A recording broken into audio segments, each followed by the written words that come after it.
इयत्ता 10वीच्या सर्व विद्यार्थ्यांना सप्रेम नमस्कार। आज आपण सराव संच 2.6 म्हणजेच वर्ग समीकरणे या पाठातील शाब्दिक उदाहरणे यांचा अभ्यास करणार आहोत। शाब्दिक उदाहरणे कसे सोडवायचे, शाब्दिक उदाहरण सोडवताना काय काळजी घ्यायची आणि दिलेले उदाहरण प्रथमतः वाचून घेऊन त्याचा अर्थ समजून घेऊन त्याचं रूपांतर गणिती भाषेमध्ये कसं करायचं, गणितामध्ये कसं करायचं हे आपल्याला पहिल्या प्रकरणामध्ये सांगितलेलंच आहे। परंतु या प्रकरणामध्ये फरक असा आहे, पहिल्या प्रकरणामध्ये म्हणजेच दोन चलातील रेषा समीकरणामध्ये तिथे दोन चल तयार करायचे होते, परंतु या प्रकरणामध्ये आपल्याला एकच चल तयार करायचा आहे आणि एक चल जे आहे त्या चलाचं रूपांतर ax वर्ग अधिक bx अधिक c बरोबर 0 या रूपामध्ये म्हणजेच वर्ग समीकरणाच्या सामान्य रूपामध्ये कसं होते हे आपल्याला बघायचं आणि त्यानंतर वर्ग समीकरणाच्या सामान्य रूपामध्ये झाल्यानंतर ते गणित सोडवल्यानंतर आपल्याला या शाब्दिक उदाहरणाचं उत्तर मिळत असते। तर आपल्याला पहिलं जे शाब्दिक उदाहरण आहे, प्रगतीच्या 2 वर्षांपूर्वीच्या आणि 3 वर्षांनंतरच्या वयांचा गुणाकार 84 आहे, तर तिचे आजचे वय काढा। दिलेले उदाहरण प्रथमतः शांत डोक्यानं समजपूर्वक चांगल्या प्रकारे वाचून घ्यायचं आणि एक एक शब्द एक एक जे सांगितलेलं आहे त्याचा अर्थग्रहण करून त्याची मांडणी करायची। तर तिचे आजचे वय काढा, जो प्रश्न विचारलाय त्याबद्दल x गृहीत धरू, म्हणजेच समजा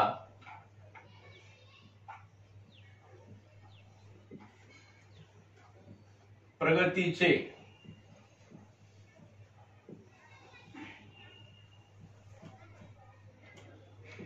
आजचे वय बरोबर x वर्षे मानू, आजचं वय x वर्ष।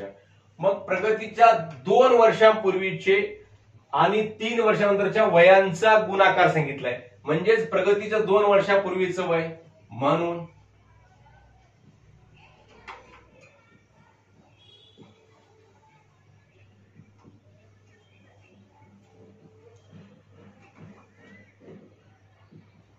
प्रगतीचे 2 वर्षांपूर्वीचे वय बरोबर आहे। 2 वर्षांपूर्वी म्हणल्यानंतर काय असते वजा, म्हणजेच x वजा 2। 2 वर्षापूर्वी म्हणतो x वजा 2, 3 वर्षापूर्वी म्हणतो x वजा 3, 4 वर्षापूर्वी म्हणतो x वजा 4। म्हणजे आजच्या वयातून पूर्वीचं वय म्हणजे कमी झालेलं असते, म्हणजेच आजचं वय समजा 10 वर्ष आहे तर 2 वर्षापूर्वी प्रगतीचं वय किती असेल, 10 वजा 2 म्हणजेच 8। म्हणजेच आजच्या वयातून जितक्या वर्षापूर्वीचं वय काढायचंय तितकं वर्ष काय करावं लागेल, वजा करावं लागेल। म्हणजेच 2 वर्षापूर्वीचे वय बरोबर आहे x वजा 2 व प्रगतीचे 3 वर्षांनंतरचे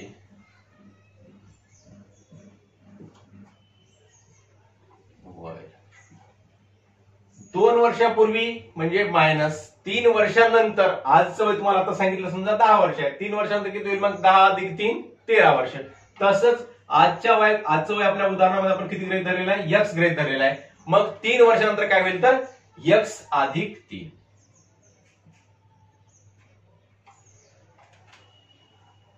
म्हणून वयांचा गुणाकार 2 वर्षापूर्वीच्या आणि 3 वर्षानंतरच्या वयांचा गुणाकार किती सांगितला 84। म्हणून उदाहरणातील अटीनुसार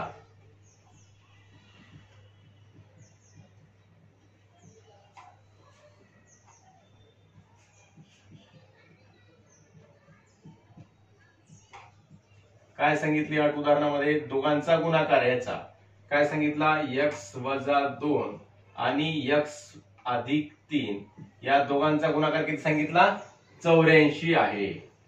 मग हा गुणाकार करायचा, पहिल्या कंसामध्ये आहे x वजा 2, दुसऱ्या कंसामध्ये आहे x अधिक 3। मग x वजा 2 यानं x अधिक 3 लागून घ्यायचं, म्हणजे याच्यातल्या प्रत्येक पदाने x अधिक 3 लागून घ्यायचं। x ना अगोदर गुणलं तर काय होते, x गुणिले x काय होते x चा वर्ग। मग ह्या दोघांमध्ये कोणतं चिन्ह आहे अधिकचं, मग 3 गुणिले x काय होते 3x। नंतर वजा 2 न गुणून घ्यायचं, वजा 2 गुणिले x वजा 2x, वजा 2 ना अधिक 3 ला गुणलं, बेदोनी 4 बेत्रिक 6, ऋण आणि धनाचा गुणाकार काय होतो ऋण होतो।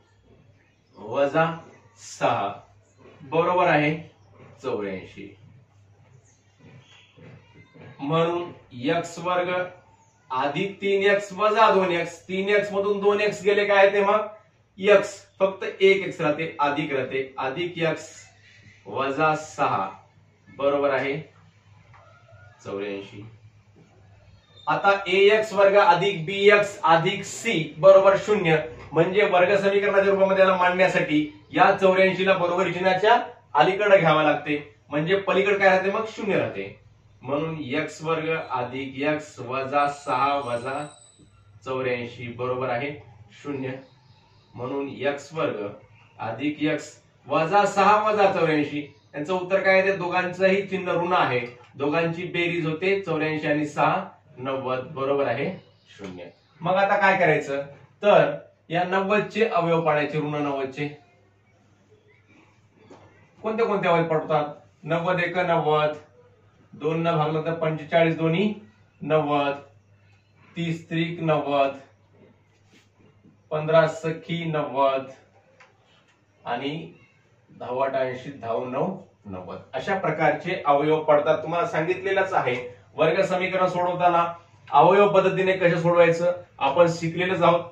सर्व अवयव अगोदर मांडून घ्यायचे, कोणते कोणते पडतात, संभाव्य अवयव पडतात ते मांडून घ्यायचे, आणि त्यानंतर इथं गणितामध्ये बघायचं ज्या दोन अवयवांची 90 चे असे अवयव पडायचे ज्या दोन अवयवांची वजाबाकी काय आली पाहिजे, वजाबाकी 1 आली पाहिजे. मग 1 कोणाची वजाबाकी येते? 10 आणि 9 ची. किंवा आपल्याला सरळ सरळ बघितल्याबरोबर असं लक्षामध्ये आलं की 10 आणि 9 चे अवयव पडतात, मग वजा 90 10 आणि 9 एवढं सुद्धा आपण लिहू शकता. परंतु हे जर कळत नसेल 10 आणि 9 घ्यायचं तर अगोदर कोणते कोणते अवयव पडतात ते पाडून घ्यायचे आणि नंतर त्यामधून त्याची आवश्यक अवयवांची निवड करायची, किंवा आपण सरळ सरळ 10 आणि 9 सुद्धा घेऊ शकतो. मग आता 10 आणि 9 यांची वजाबाकी म्हणल्यानंतर तुम्हाला सांगितलं वजाबाकी म्हणलं की या दोघांपैकी एकाचं चिन्ह ऋण असते, भिन्न चिन्ह असतात वजाबाकी म्हणल्यानंतर. मग भिन्न चिन्ह आहेत दोघांपैकी कोणाचं चिन्ह ऋण आहे? 10चं चिन्ह ऋण आहे का 9चं चिन्ह ऋण आहे? हे कशावर ठरवायचं? मधल्या पदाच्या चिन्हावर. मधल्या पदाचं जे चिन्ह आहे ते मोठ्या संख्येला द्यायचं, म्हणजेच मोठी संख्या कोणती आहे? 10 अधिक 10 आणि वजा 9. मग अधिक 10 आणि वजा 9 यांचा गुणाकार ऋण 90 येतो आणि यांची बेरीज काय येते? तर अधिक 1 येते. मग याचे अवयव म्हणून x वर्ग अधिक 10x वजा 9x वजा 90 बरोबर आहे 0. आता या दोघातून कॉमन काढायचं आणि या दोघातून कॉमन काढायचं. या दोघातून काय कॉमन निघते? x निघते आणि कंसामध्ये x अधिक 10 आणि यांच्यातून 9 ने 10 ला भाग जाते, 9 ने 90 ला भाग जाते, 9 10 90 म्हणून वजा 9 कॉमन काढायचे आणि वजा 9 कॉमन काढल्यानंतर मधलं चिन्ह बदलते, वजा 9x. आणि हे तुम्हाला सांगितलेलं आहे जेव्हा कंसाच्या बाहेर ऋण चिन्ह कॉमन निघते तेव्हा मधल्या संख्येचं मधल्या पदाचं चिन्ह काय होते? कंसाच्या मधलं दुसरं पद जे आहे त्याचं चिन्ह बदलतेच, म्हणजे वजा 9x वजा 9x. आणि इथं काय होते? 9 10 90 म्हणजेच x अधिक 10. ऋण 9 आणि अधिक 10 यांचा गुणाकार ऋण 90. म्हणून x अधिक 10 एका कंसामध्ये आणि दुसऱ्या कंसामध्ये x वजा 9 बरोबर आहे 0.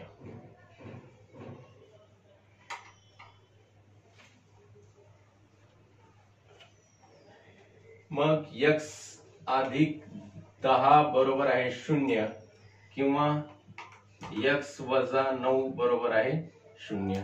म्हणून x बरोबर आहे अधिक 10चं ऋण 10 किंवा x बरोबर आहे ऋण 9चं अधिक 9. आता बघा हे काय सांगितलंय x आपण काय गृहीत धरतो? x कशाबद्दल धरतो? प्रगतीचं आजचं वय. आजचं वय हे ऋणामध्ये असू शकते का? तर नाही. तर वय हे कधीही कोणतंही परिमाण हे कशामध्ये असते? धनमध्येच असते. वय वर्ष हे जे असतात दिवस किंवा कोणतेही एकक लांबी रुंदी हे असे सर्व एकक कशामध्ये असतात? धनमध्ये असतात. मग आता x बरोबर 9 हेच आपल्याला किंमत ग्राह्य धरावी लागते. परंतु वय ऋण नसते, म्हणून x बरोबर आहे 9. म्हणून ही किंमत ग्राह्य असं लिहा वाटल्यास.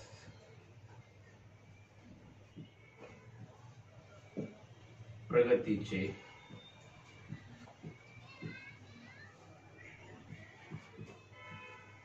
आजचे वय बरोबर आहे 9 वर्षे. तर अशा प्रकारे हे अतिशय सोपं उदाहरण होतं. फक्त वय गृहीत धरले x, 2 वर्षापूर्वीच वय x वजा 2, 3 वर्षानंतरचं वय x अधिक 3, या दोघांचा गुणाकार केला x वजा 2 आणि x अधिक 3 चा गुणाकार केल्यानंतर आपल्याला प्राप्त झाले x वर्ग अधिक 3x वजा 2x वजा 6 बरोबर 84. 3x मधून 2x गेले तर 1x राहिला. x वर्ग अधिक x वजा 6 बरोबर 84. मग अधिक 84 जे पलीकडे आहे त्याला अलीकडे घेतलं. ax वर्ग अधिक bx अधिक c बरोबर 0 या सामान्य रूपामध्ये आणण्यासाठी मग x वर्ग अधिक x वजा 90 बरोबर आहे 0.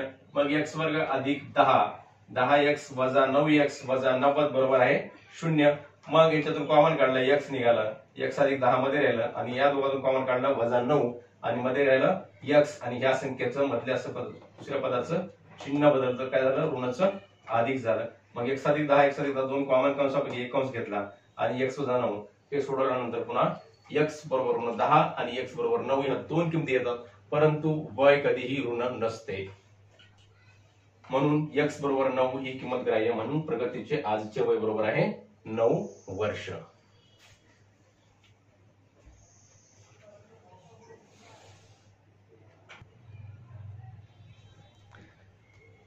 तर दुसरं उदाहरण आहे, दोन क्रमागत समनैसर्गिक संख्यांच्या वर्गांची बेरीज 244 आहे, तर त्या संख्या शोधा. दोन संख्या सांगितलेल्या आहेत, त्या कशा आहेत? क्रमागत समनैसर्गिक संख्या.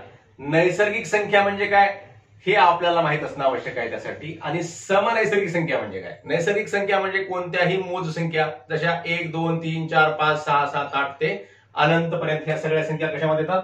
1 2 3 4 ह्या सगळ्या नैसर्गिक संख्या. परंतु समनैसर्गिक संख्या म्हणले सम म्हणजे ज्या संख्येची समान विभागणी करता येते, समान दोन गटामध्ये त्यांची विभागणी करता येते, समान दोन भाग करता येतात, अशा संख्येला समसंख्या म्हणतात. मग समसंख्या कोणते? 2 4 पुढची आहे 6 पुढची आहे 8 अशा संख्यांना म्हणायचं सम. मग पहिली जर संख्या समसंख्या 2 असेल तर दुसरी काय आहे? 4 आहे, तिसरी काय आहे? 6 आहे, चौथी काय? 8. मग समसंख्येमध्ये आपण बघताना आपल्या लक्षात येईल की पहिली जर संख्या 2 असेल तर दुसरी किती आहे? 4. म्हणजे पहिली जर x असेल तर दुसरी संख्या ह्याच्यापेक्षा पहिल्या संख्येपेक्षा कितीने मोठी आहे? 2 ने मोठी आहे. समजा पहिली जर आपण 4 पकडली, 4 पेक्षा 6 सुद्धा कितीने मोठी आहे? 2 ने मोठी आहे. 6 पेक्षा 8 सुद्धा कितीने मोठी आहे? 2 ने मोठी आहे. म्हणजे नैसर्गिक संख्या समनैसर्गिक संख्या ह्या कितीने मोठ्या होत जातात? 2 ने मोठ्या होतात. तशाच प्रकारे विषम नैसर्गिक संख्या सुद्धा 2 नच मोठ्या होतात. समजा पहिली 1 असेल, दुसरी 3, तिसरी 5, म्हणजे ह्या 1 आणि 3 मध्ये कितीचा फरक आहे? 2 चा फरक आहे. 3 आणि 5 मध्ये सुद्धा कितीचा फरक आहे? 2 चा फरक आहे. तर अशा प्रकारे समनैसर्गिक संख्या सांगितल्या म्हणजेच या संख्यामध्ये कितीचा फरक असतो? तर 2 चा फरक असतो. हे आपल्या लक्षामध्ये आलं पाहिजे. मग दिलेली माहिती आपण मांडून घ्यायची, याचं गणितामध्ये रूपांतर करायचं. काय सांगितलं? तर त्या संख्या शोधा. त्या संख्या म्हणजे दोन्ही संख्या शोधायच्या आहेत ज्यांचा गुणाकार 244 आहे आणि त्या क्रमागत आहेत. समनैसर्गिक संख्या क्रमागत आहेत. समजा पहिली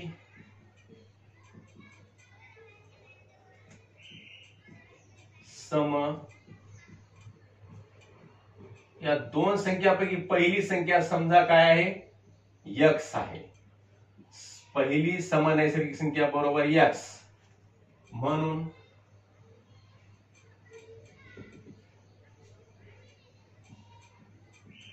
दुसरी सम नैसर्गिक संख्या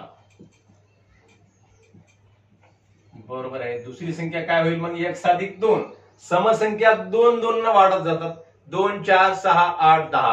तशाच प्रकारे विषम संख्या सुद्धा 2-2च वाढत जातात, म्हणजे त्यांच्यामध्ये फरक सुद्धा 2च असतो. विषम संख्या जरी म्हणलं असतं तरी आपण काय लिहावं लागलं नसतं, तर x आणि x अधिक 2च लिहावं लागलं असतं. म्हणून उदाहरणातील अटीनुसार काय सांगितलं हे फक्त मांडून घेणं महत्वाचं होतं. आता या दोन संख्यांच्या वर्गांची बेरीज सांगितलं, म्हणजे x चा वर्ग आणि x अधिक 2 ह्या दोघांच्या वर्गांची बेरीज किती सांगितली, 244 आहे.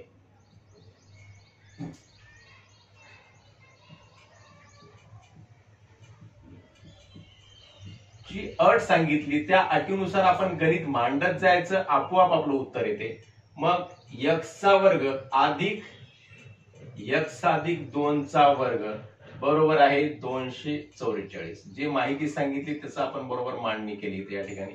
x चा वर्ग दोन क्रमागत समनैसर्गिक संख्यांच्या वर्गांची बेरीज म्हणजे x चा वर्ग अधिक x अधिक 2 चा वर्ग बरोबर आहे 244. मग x चा वर्ग ला x चा वर्ग अधिक, आता ह्या कंसाचा विस्तार आपल्याला माहित पाहिजे, a अधिक b कंसाचा वर्ग बरोबर आहे a वर्ग अधिक 2ab अधिक b वर्ग.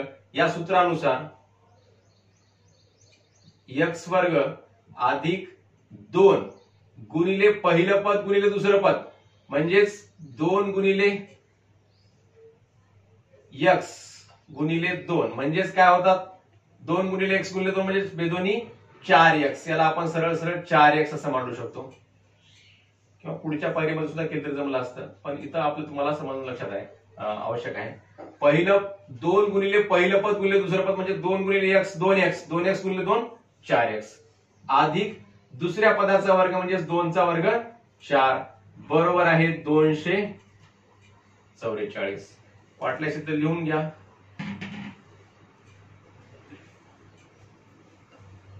a अधिक b कंसाचा वर्ग बरोबर आहे a वर्ग अधिक 2ab अधिक b वर्ग.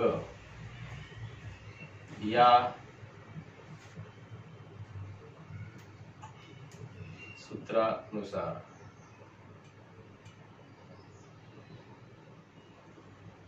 हे जे घेतलं आपण तर या सूत्रानुसार आपण लिहिलेलं आहे. x वर्ग अधिक 4x अधिक 4 जे आलं तर a अधिक b वर्ग बरोबर आहे a वर्ग अधिक 2ab अधिक b वर्ग या सूत्रानुसार. म्हणून x वर्ग अधिक x वर्ग काय झाला, किती x वर्ग झाले एकूण 2x वर्ग अधिक 4x अधिक 4 आणि हे 244 जे आहे याला वर्ग समीकरणाचं सामान्य रूप देण्यासाठी या 244 ला बरोबर चिन्हाच्या पलीकडे जे आहे त्याला अलीकडे आणून घ्यायचं म्हणजे वजा 244 बरोबर आहे 0. म्हणून 2x वर्ग अधिक 4x अधिक 4 वजा 244 244 म्हणून 4 काढायचे आणि चिन्ह द्यायचं 244 मोठ्या संख्येचं म्हणजे ऋणाचं. 4 मधून 4 गेले 0, 4 ला 4 आणि 2 ला 2 बरोबर आहे 0. आता इथं 2 आहे, इथं 4 आहे, इथं 240 आहे. म्हणजे समीकरणातल्या वर्ग समीकरणातल्या प्रत्येक पदाला 2 ने भाग जातो.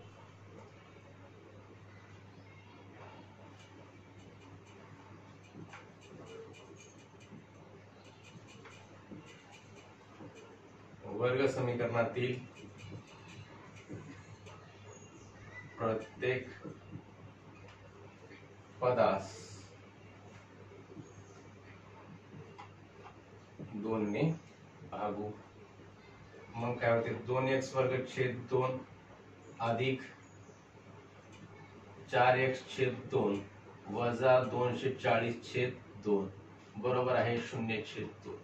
बे एक बे बे एक बे बे एक बे बेदोनी 4 बे एक बे बे एक बे बेदोनी 4 आणि 0 ला 0 चा भाग.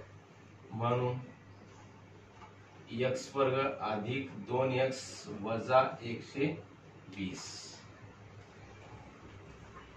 बरोबर आहे 0 छेद 2 म्हणजेच 0. तर आता या ठिकाणी 120 चे अवयव पाडायचे. ऋण 120 यांची वजाबाकी अधिक 2 आली पाहिजे.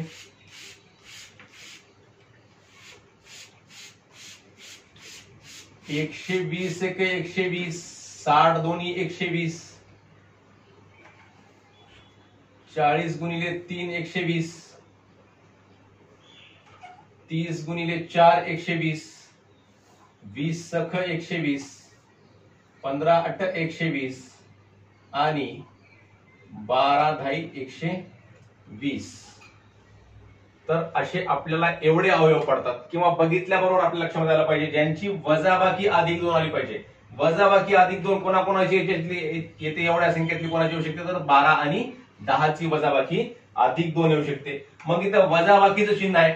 वजाबाकीचं चिन्ह म्हणल्याबरोबर दोन संख्यापैकी एका संख्येला वजाचं चिन्ह देणं आवश्यक आहे. म्हणजेच यांचा गुणाकार ऋण वजा 120 होऊ शकतो. दोघांपैकी एकाला चिन्ह ऋण द्यावं लागते. मग कोणाला द्यायचं तर मधल्या पदाकडे बघायचं. मधल्या पदाच्या अगोदर जे चिन्ह आहे ते मोठ्या संख्येला द्यायचं. मधल्या पदाच्या अगोदर कोणतं चिन्ह आहे तर इथं अधिकचं चिन्ह आहे. म्हणजे 12 अधिक आहे आणि 10 कसा आहे ऋण आहे. म्हणजेच अधिक 12 आणि ऋण 10 हे याचे दोन अवयव पडले.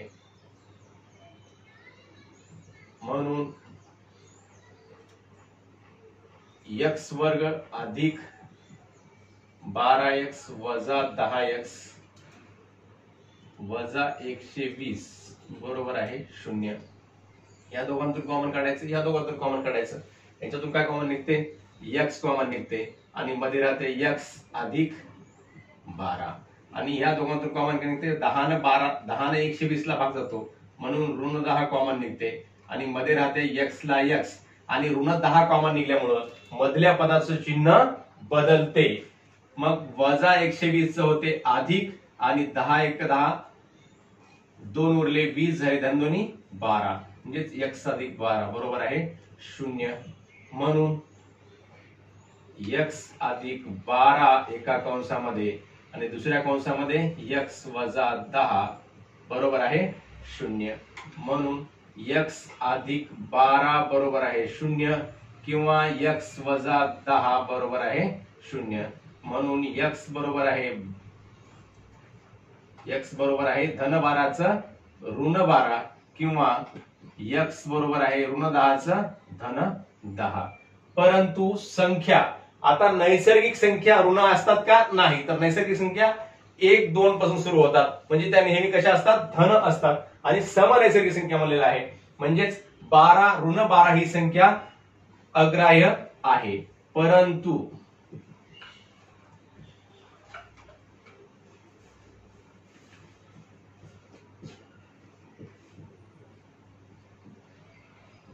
समनैसर्गिक संख्या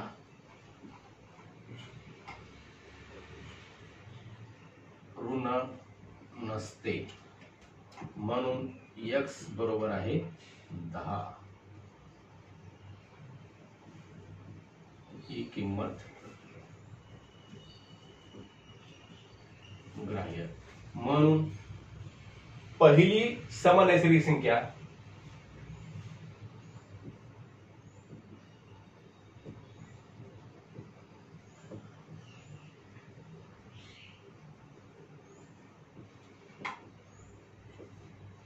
बरोबर आहे x म्हणजेच किती आलं आपलं उत्तर 10 व दुसरी